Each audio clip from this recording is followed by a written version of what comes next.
warahmatullahi wabarakatuh.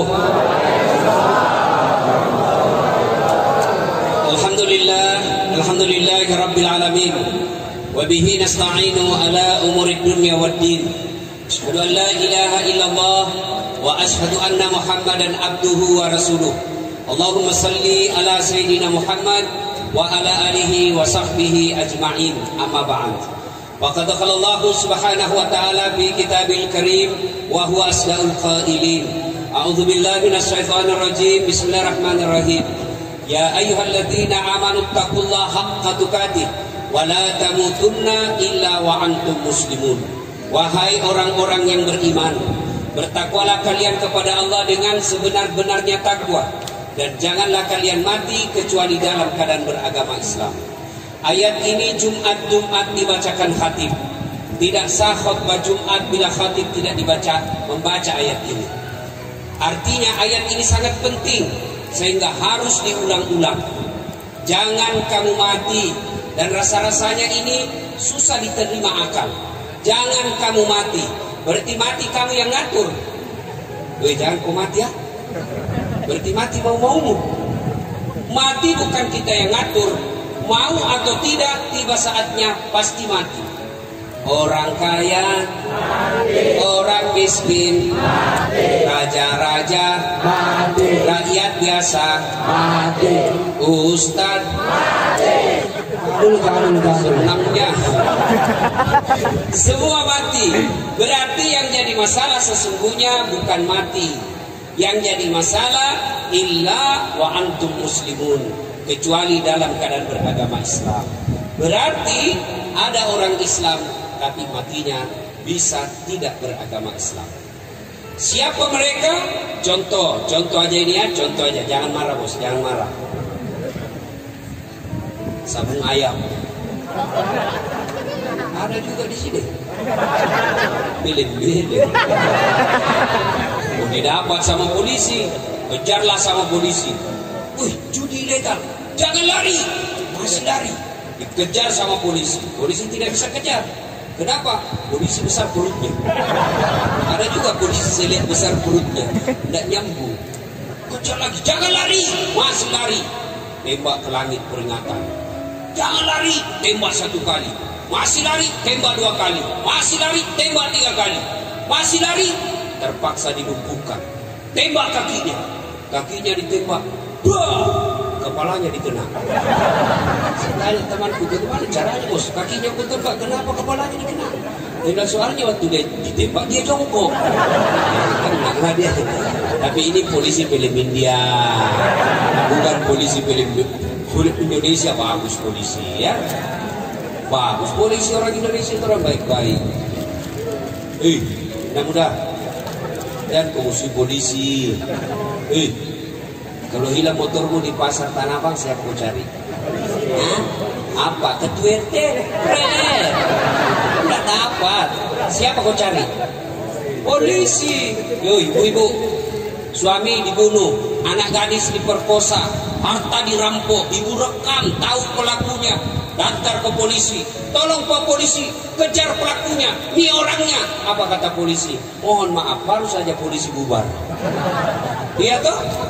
Saya pergi ceramah, macet mobil, nggak bisa maju, nggak bisa mundur. Baca surah Yasin, sudah 2 kali hatam, nggak goyang-goyang mobil. Begitu datang polisi lalu lintas, selesai. Makanya jangan musuh polisi. Pun kalau ada polisi minta-minta uang di jalan, itu polisi film India. Kau melanggar, kau ini rambu-rambu. Lihat Pak, kenapa kau langgar? Sebenarnya Bapak. Kenapa kau lihat saya? Bapak sembunyi di tikungan. Ini polisi film India.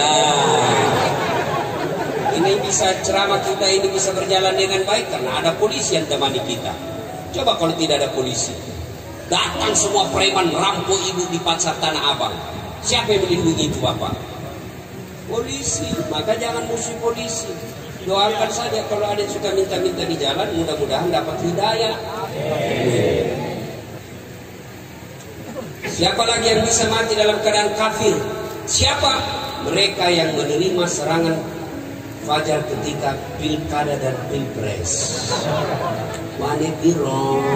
Nah, itu kau makan uang sogo, ada uang haram dalam perut, mati, bisa mati dalam keadaan kafir. Termasuk pedagang yang suka nipu-nipu pembeli.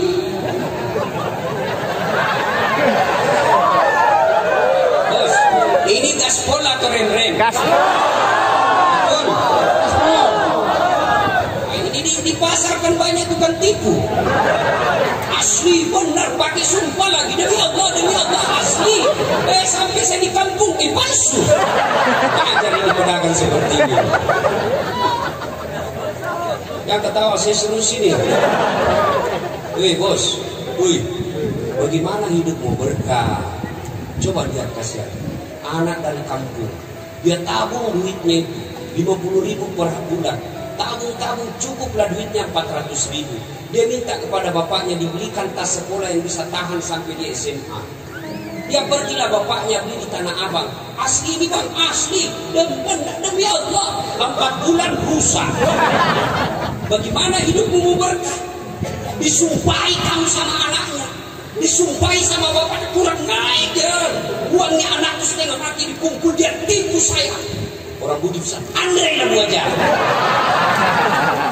Ada orang budi di sini? Banyak. Pak, hebat ini orang Bugis. Mana-mana saya ketemu.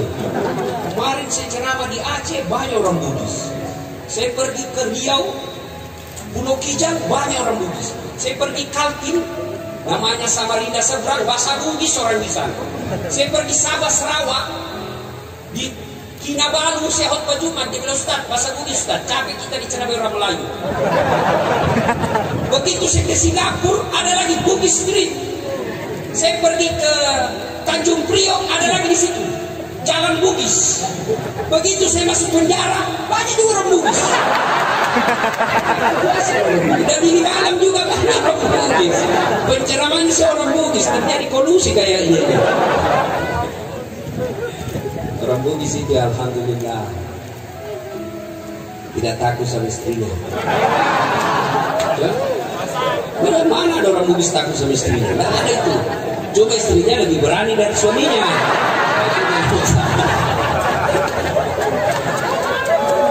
Wa khalaidan bismillahirrahmanirrahim.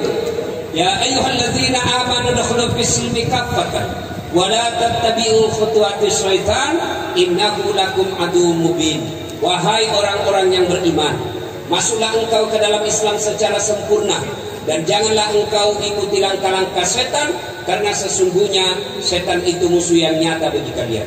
Musuh kalian bukan ulama, musuh kalian bukan polisi, musuh kalian bukan STM, musuh kalian bukan pemerintah, musuh kalian adalah setan, di mana setan itu musuh yang nyata bagi kalian, kata Allah.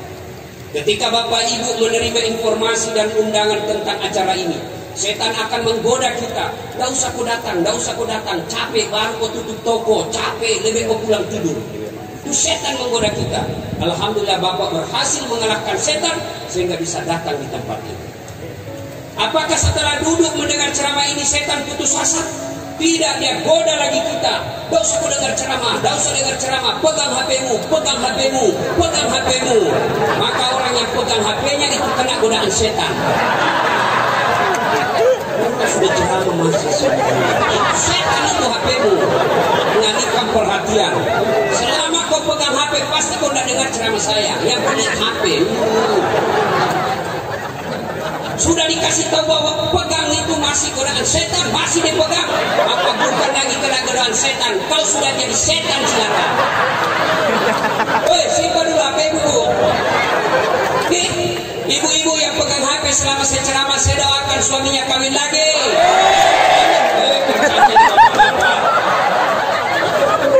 Pasti bapak bilang kami tersiksa selama ini sama istrinya. Sampai dia bilang ada bapak-bapak masuk surga, sudah mau masuk surga, tiba-tiba dilihat istrinya dalam surga, dia bilang Tuhan tidak jadi deh, saya dapat neraka lagi kalau dia.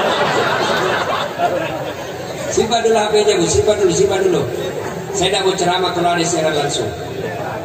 Boleh minta tolong tidak siaran langsung? Boleh? Kalau mau lihat rekamannya nanti ada di channel saya. Jernih gambarnya, suaranya jelas. Selesai nonton jangan lupa like and share. Oh, saya serius. Kalau bisa jangan ada secara langsung. Boleh? Boleh? Saya perlu jelaskan kenapa. Saya ini dokter di bidang media massa. Saya pelajari itu soal media massa. Saya keluar negeri bersekolah soal itu.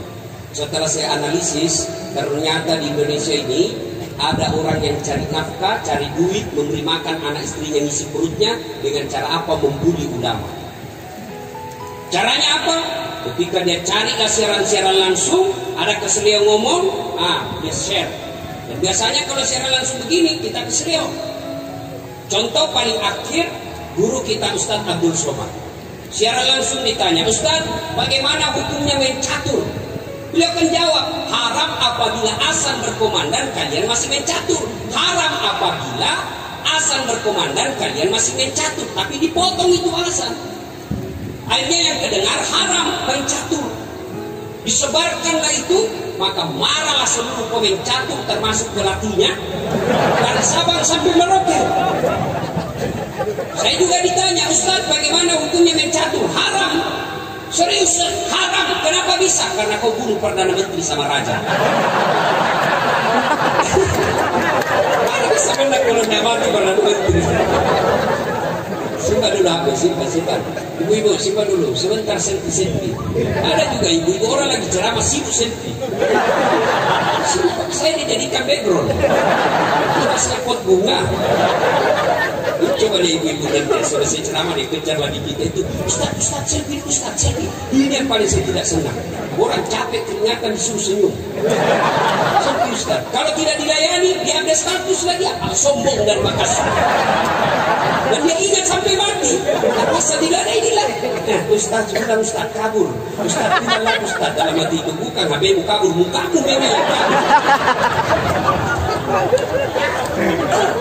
Simpan HP dulu bisa? Bisa? Insyaallah ya. Wa qala idzan bismillahirrahmanirrahim. Innallaha wa malaikatahu yusholluna 'alan nabi. Ya ayyuhalladzina amanu sallu 'alaihi wa sallimu taslima. Sesungguhnya Allah dan para malaikatnya bersalawat kepada Rasulullah Muhammad SAW. Maka wahai orang-orang yang beriman, bersalawatlah kalian kepada Rasulullah dengan sebaik-baik salawat. Suatu kali Nabi lagi duduk-duduk dengan malaikat Jibril. Nabi lalu melihat ada malaikat 1 juta jari-jarinya. Berapa jari-jarinya, Dek? Berapa? 10. Kau cacat itu kalau kau bilang 10. Ada kaki tuh 20. Ini malaikat 1 juta jari-jarinya. Nabi kagum, wahai Jibril, malaikat apa itu? Banyak benar jari-jarinya. Itu malaikat mencatat air ketika hujan. Nabi bertanya, wahai malaikat, kau mampu mencatat air ketika hujan? Ya, ku catat yang jatuh di laut, ku catat yang jatuh di gunung, ku catat yang jatuh di darat, semua aku catat. Satu yang tidak bisa ku catat ya Muhammad. Apa gerangan? Lebih banyak jumlahnya dari air hujan. Apa?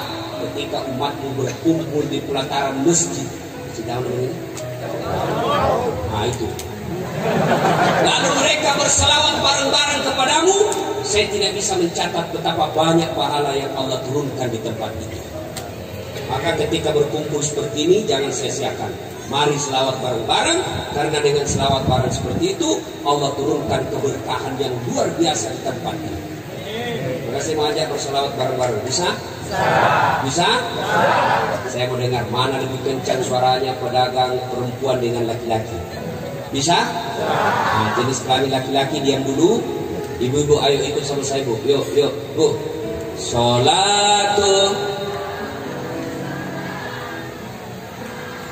ala toha sulillah sholatullah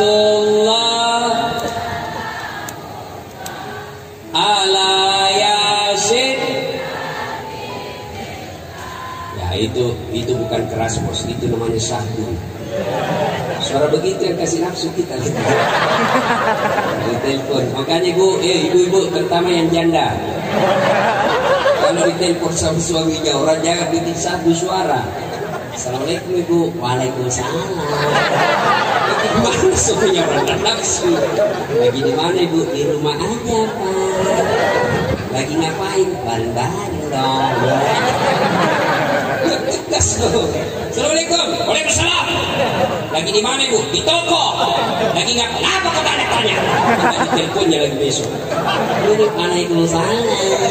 Caleda. Ibu-ibu diam, kita dengarin bapak-bapak. Ayo anak muda, yuk anak muda, bareng-bareng, keras, kencang ya.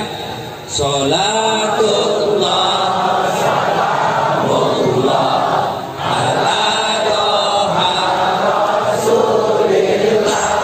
Salatullah, salamullah ala yasin habibillah. Sudah perempuan, tawassalna bismillah wa bil hadi rasulillah wa kulli mujahidilillah bi ahlil badri ya Allah. Alhamdulillah, terima kasih ibu bapak saudara-saudara sekalian, teristimewa guru-guru kita yang ada di tempat ini yang insya Allah dimuliakan dan dirahmati oleh Allah Subhanahu wa taala.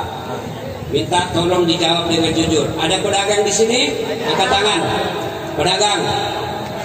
Siapa pedagang? Oh. Ada yang mau dagang rugi? Ada yang mau rugi dagangannya? Pasti orang beda-beda gitu kalau gitu. Ada yang mau untung? Oh, semua pedagang mau untung. Tidak satupun manusia yang berbisnis mau rugi. Semua mau untung. Tapi selanjutnya semua yang untung belum tentu jauh dari azab Allah. Ada orang berdagang satu hari dapat 5 juta, untung dia, tapi belum tentu jauh dari azab Allah. Ada orang untung 10 juta satu minggu, 20 juta dia dapat satu minggu, tapi belum tentu terbebas dari azab Allah. Tapi ini pedagang, sudah dagangnya untung, sudah dagangnya tidak rugi, jauh lagi dari azab Allah. Siapa mereka? Inilah yang kita akan jawab pada taklim kita kali ini. Nah, Allah Subhanahu wa taala bertanya dalam Al-Qur'an. Bismillahirrahmanirrahim. Hal adullukum ala tijaratin tunjikum. Mau enggak saya tunjukkan kalian sebuah niaga bisnis yang tidak pernah merugi? Bayangkan, tidak pernah merugi dan jauh dari azab Allah. Kalau ditanya begitu apa jawabannya? Pasti mau. Kalau mau kata Allah, syaratnya 1. Tu'minuna billah. Berimanlah kepada Allah Subhanahu wa taala. Artinya apa? Silakan jadi pedagang baju yang beriman kepada Allah. Silakan pedagang peci beriman kepada Allah. Dagang sarung beriman kepada Allah. Yang jadi masalah kita ini gampang sekali ngaku. Saya beriman kepada Allah. Kamu beriman kepada Allah. Ngaku beriman gampang.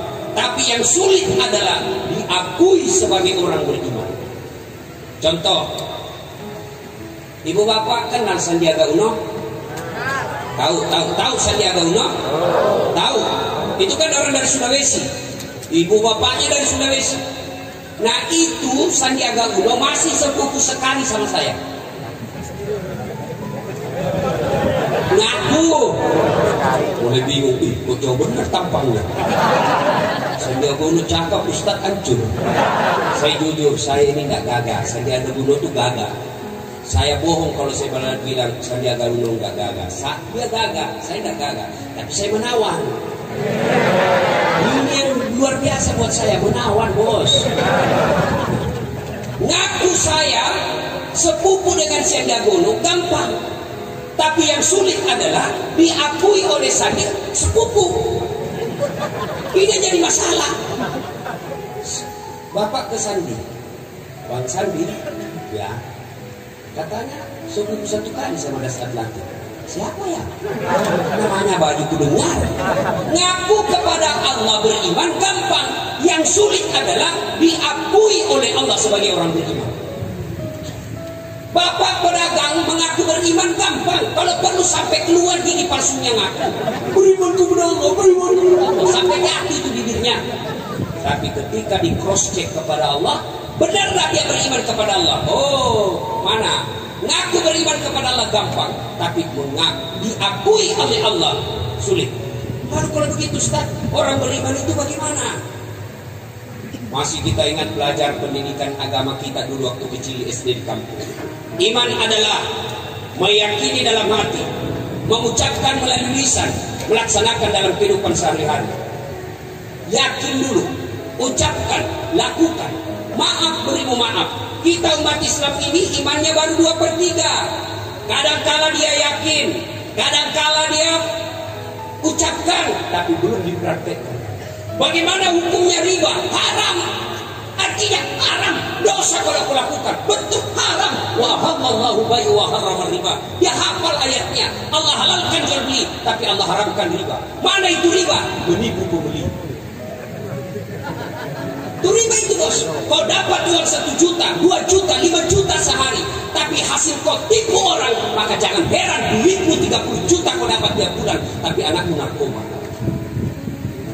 Kau dapat rumah yang mewah tapi tidak bisa tidur kecuali minum obat tidur. Kenapa? Uang riba yang ada menumpuk dalam dirimu. Bayangkan dia tipu kita. Lain dia kasih contoh dan dia bungkus. Dia ketawa, saya seru sini. Kalau semua itu pelakunya. Mahal aslinya di biok palsunya. Mereknya Polkom tapi produksinya dalam. Dia ketawa, saya seru sini. Gimana caranya bos? Mereknya Levi's tiba-tiba apa ini bos?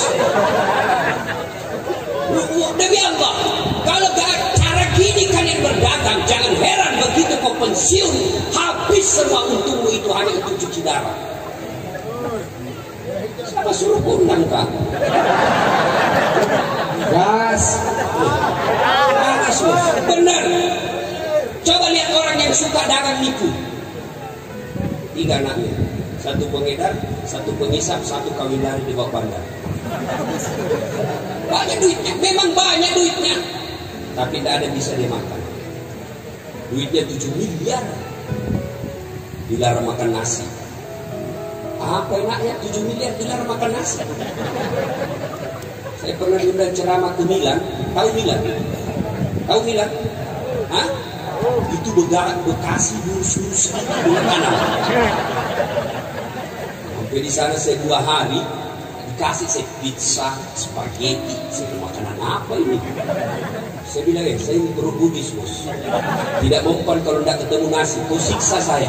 Saya tidak bisa ceramah kalau tidak ketemu nasi. Berhenti saya ceramah kalau tidak kasih saya nasi. Baru 2 hari saya sudah menderita. Dilarang makan nasi. Duitnya 7 miliar. Dilarang makan nasi, dilarang makan daging, dilarang makan gula, dilarang makan garam, dilarang makan lemak, berlemak-lemak, dilarang makan ayam, semua dilarang. Apa saja bisa dimakan? Ubi rebus yang warna ungu.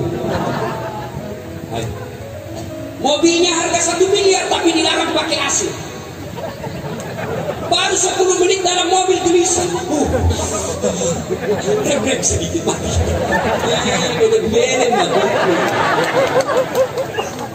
Itu kalau bapak ibu dagangnya nipu pembeli, apa tidak sakit hati pembeli kita pak? Jauh-jauh dari Sulawesi Selatan, duitnya duit susah dia dapatnya. Dia tabung bertahun-tahun, modal usaha nantinya. Dia pikir yang dia beli asli ternyata sampai palsu. Maka sepanjang hidupnya dia sumpahi penjualnya. Gimana hidup kita mau berkah kalau hidup kita semua sumpahi kita sama pembeli? Tiap hari 4 pembeli kita, tapi semua menyumpahi kita. Gimana hidup kita mau berkah? Tapi lihat orang yang jujur dalam berdagang. Barangkali untungnya tidak seberapa, barangkali mobilnya tidak mewah, barangkali rumahnya pun sederhana, tapi hidupnya tenang, anak-anaknya bisa menjadi anak-anak yang bermartabat. Pedagang penipu, suaminya selingkuh, istrinya membalas. Tiba-tiba minta maaf suaminya, Bu, maafkan saya. Kenapa Pak? Saya gila. Waktu saya ke Kalimantan dulu dagang, saya ingat itu ada perempuan mirip betul sama ibu. Maafkan saya. Jadi saya selingkuh, maafkan saya. Saya gila. Dia bilang istrinya tidak apa-apa, masih maafkan Pak. Begitulah manusia biasa. Kadang-kadang memang kita bilang maafkan, karena sudah bulan lalu saya selingkuh. Ini kalau barang yang membentuk darah daging kita adalah barang-barang haram. Lalu bagaimana berdagang orang-orang beriman itu? Mereka akan seperti Rasulullah. Ya Muhammad, berapa harganya ini kainmu? Apa kata Nabi? Khadijah memberiku 10 dirham. Kau mau beli dengan modal? Boleh. Kau mau kasih saya untung? Silahkan. Kira-kira ada di tanah abang begitu? Ada? Ada? Nah, maka jangan heran, wajar ketika kita sholat tidak bisa khusyuk. Kenapa makanan ikut mempengaruhi tingkat kehusyukan kita? Kalau kita selalu mengkonsumsi barang haram, maka hati kita jadi keras. Apa hubungannya Ustaz? Tidakkah orang yang lembut hatinya itu ketika dia tahu barang salah, dia tidak akan lakukan? Tapi orang yang keras hatinya, kaswatul qalbi, dia tahu salah, dia tahu haram, tapi dia lakukan terus, maka itu membuat hati bapak menjadi keras, dan wajar bapak sholat tidak bisa khusyuk. Allah. Tadi 200.000, di pulsa 50.000, di SCN 20.000. Mana ini 20.000? Allah, di mana sih? Allah, masih dicari. Akad ketiga belum dia dapat. Begitu rakaat keempat, assalamualaikum. Oh, di bawah dompet. Itu bapak ibu berdagang. Dagang yang baik itu yakin, dia ucapkan, dia lakukan dalam kehidupan sehari. Bagaimana hukumnya pakai jilbab? Wajib. Apa artinya? Dosa kalau kau tidak lakukan. Kenapa belum pakai jilbab? Ya sudahlah, saya masih gadis. Nanti kalau pakai jilbab tidak ada yang senang saya. Itu orang beriman. Dia bukan cuma yakini, diucapkan, dilakukan. Itu menurut arti iman secara etimologi. Nah sekarang bagaimana orang beriman? Karakternya menurut Quran. Bismillahirrahmanirrahim. Innamal mu'minuna alladzina idza dzukirallah wajilat qulubuhum. Orang beriman itu apabila, dengar, orang beriman itu apabila dia dengar nama Allah bergetar hatinya. Apa yang disebut bergetar hatinya? Nah, contoh paling sederhana. Adik-adik, bapak-bapak pernah jatuh cinta? Ya memang kau belum disunat. Ya? Pernah jatuh cinta? Oh, kalau saya bukan pernah, sering. Itu kalau orang jatuh cinta seperti saya, jangankan saya lihat mukanya, dengar aja namanya. Dia bilang orang di Makassar, dung-dung glet. Apa itu dumba-dumba gleter? Saya dengar saja namanya, sudah bergetar hati saya. Fatimah, lah suka ada ini. Siapa yang sebut pacarku? Coba lihat, orang kalau dicinta, jangankan lihat wajahnya, dengar aja namanya sudah menenangkan kalbu. Kenapa? Karena itu dicinta. Tapi apabila disebut namanya Allah, mampu menggetarkan hati kita, itu baik. Tapi kalau tidak, berarti iman kita belumlah seperti yang Allah inginkan. Bagaimana nama Allah mampu menggetarkan hati kita? Allah kita permainkan nama-namanya. Mana disebut mempermainkan nama Allah? Dia pakai sumpah dalam berdagang. Asli enggak? Demi Allah. Betul. Wallah. Kau permainkan nama Allah. Kau datang pengajiannya, insya Allah. Kayak 17 tahun di Mesir. Insya Allah. Ketemu besok ya. Oh, kenapa kau tidak datang pengajian? Saya kan bilang insya Allah. Padahal dalam hatinya sudah tidak mau. Tidak boleh Bapak mengatakan insya Allah ketika dalam hati tidak mau. Yang wajib mengucapkan insya Allah ketika memang dia mau. Jangan anggap enteng insya Allah. Ada cerita wallahu a'lam benar atau tidak. Pedagang kardin, mobil dagang, ketemu sama Pak Ustadz mau pergi salat zuhur. Dia bilang, Pak Ustadz, Pak Haji mau kemana? Ke pasar. Untuk apa? Jual kambing. Dia bilang, Pak Ustadz, kau bilang ya insya Allah. Apa insya Allah? Itu pasar sudah dekat. 4 kali saya lompat sudah sampai. Ya aku tak kabur. Kau bilang insya Allah. Apa lagi insya Allah ini sudah dekat. Dia pergi berlalu. Pak Ustadz pulang sholat duhur, dia sholat asar, pulang sholat asar, ketemu lagi. Pak Haji, dari mana? Ternyata setelah sampai di pasar terjadi kebakaran, Pak. Terbakar semua pasar, termasuk kambingnya yang pedagang tadi. Pulang, Assalamualaikum Pak Haji. Waalaikumsalam. Mau kemana Pak Haji? Insya Allah habis kambing terbakar. Apalagi sudah insya Allah sudah habis. Ya, maka kalau berjanji insya Allah. Tapi tidak boleh memperkai namanya Allah, tidak boleh mengatakan insya Allah kalau memang dalam hati tidak mau. Lebih jujur. Datang pengajian sebentar mainlah. Saya mau sekali tapi ada sepak bola. Daripada saya pergi tidak konsentrasi.